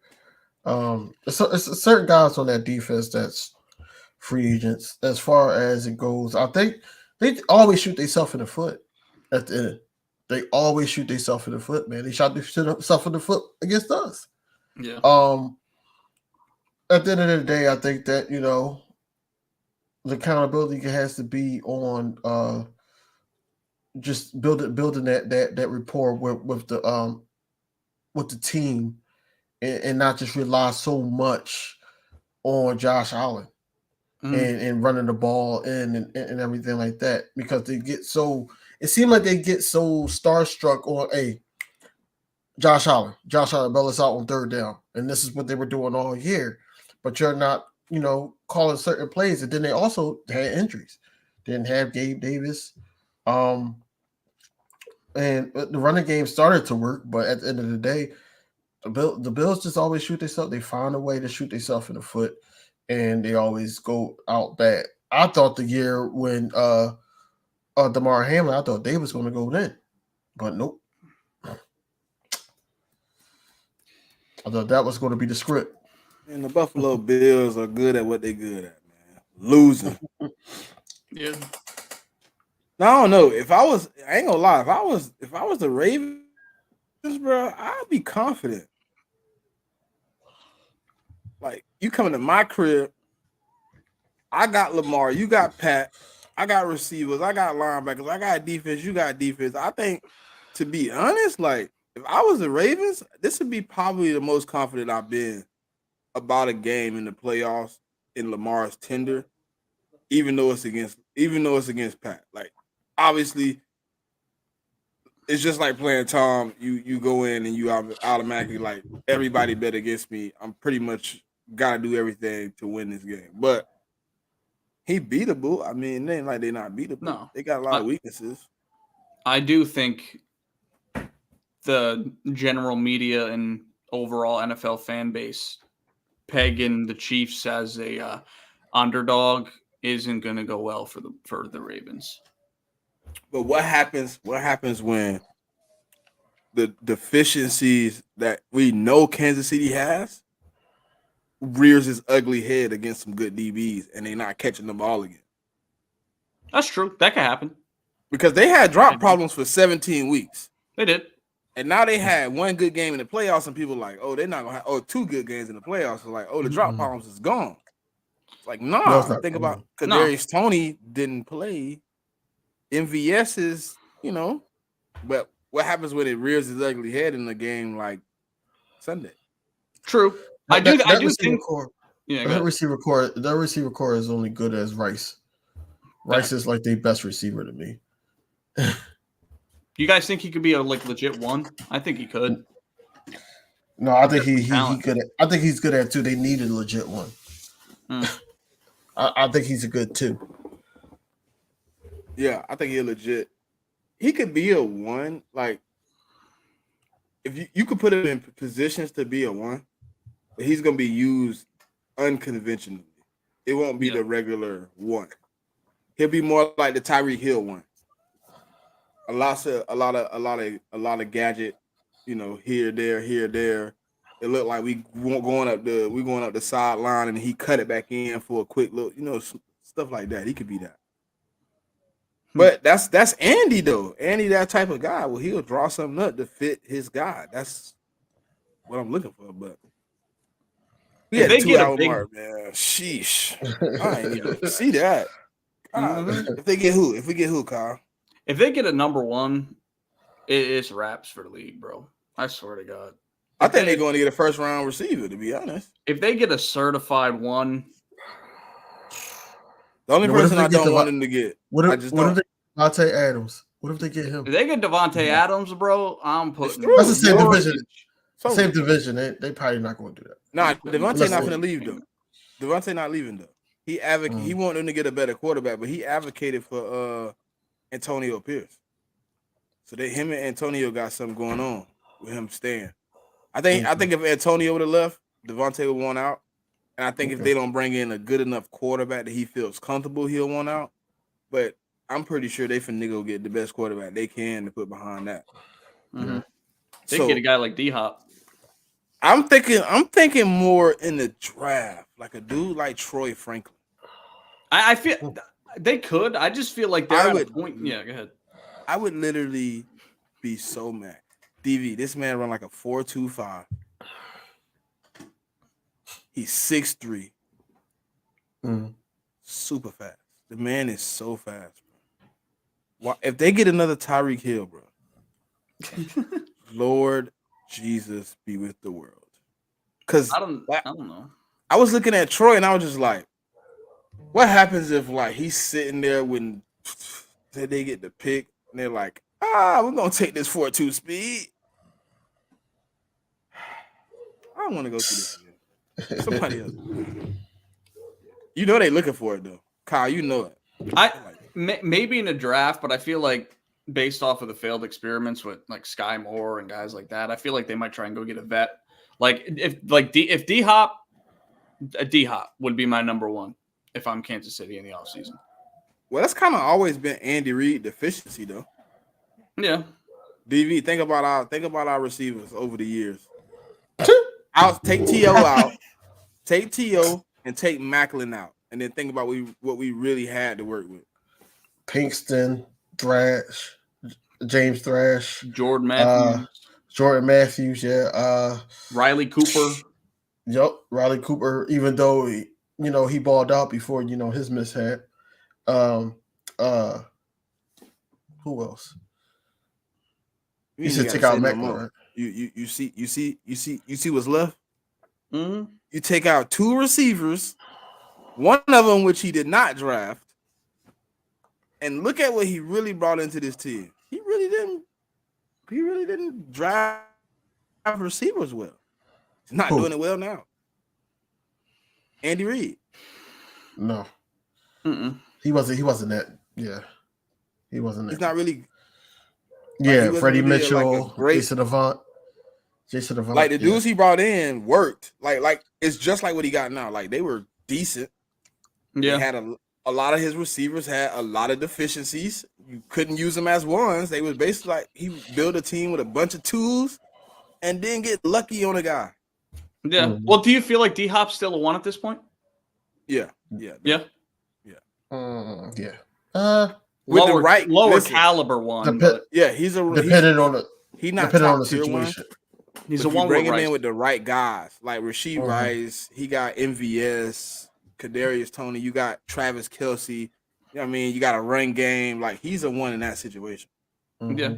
But now bringing him into the Tennessee Titans, no, he was not a one because they didn't have anything but him, and Derrick Henry was a shell of himself. So you don't have a run game, and you got a rookie quarterback. Like it doesn't work. Mm-hmm. Yeah, man, we at the 2-hour mark, man. You know, we greatly appreciate the people for coming out, man. Hey, man, y'all got anything for the people before we get up out of here? Man, that's just like, comment, subscribe to everybody's channel, man. We're gonna be doing this every week on the off season. We're gonna hit y'all with some things. It's not gonna be stale like the offense. As always, it's just fly, Eagles fly, man. Until next video. Mm-hmm. What about you, Ant? You got anything coming from the people? All right, Ant, that's Kyle. Yeah, and I meant Kyle. Nah, man. I just want to give love to y'all. I appreciate y'all bringing me on the show, and thanks to everybody that watched. And also, Smitty, shout out. I've seen you just run past 500 subs, so keep doing your thing. Man, I'm somewhere in there. You know, YouTube declined me for my monetization. Yeah, YouTube. Keep you doing got your me. It's thing, cool. bro. All right. Keep doing your thing. Whatever. But hey, I do got an interview I'm trying to get set up, man. A new guy. I mean, Shane Half. Trying to get him on the show, man. Next week I got a good show coming. Wednesday. Y'all know how we do it, man. We're gonna bring somebody on that's been here many times. He already ready to go. We rocking out. So hey man, well, you know, I'm gonna keep it coming, man. Saturday morning, you know, you can catch me 10 a.m. to check down, man. I'm always on the go, man. I know the season over, so it's hard to tune in sometimes, but we appreciate y'all for tuning in every day, man. You know, tapping in with us. And you know, me and DV, if some break out, we might drop another, you know, emergency live if we have to. Yeah. And you know what it is, man. Until next time, fly Eagles fly. Inside the Nest, like, comment, subscribe. Hey, man. Yo, what's going on, everybody, man? It's your boy King DV, and I'm with my co-host Smitty. What's going on, bro? Man, it's love, man. Time for A.J. Brown. Michael Carter II. They don't know Jalen Hurts like we know Jalen Hurts. Was hanging on to Jalen Hurts. Until next time, man, y'all know what it is.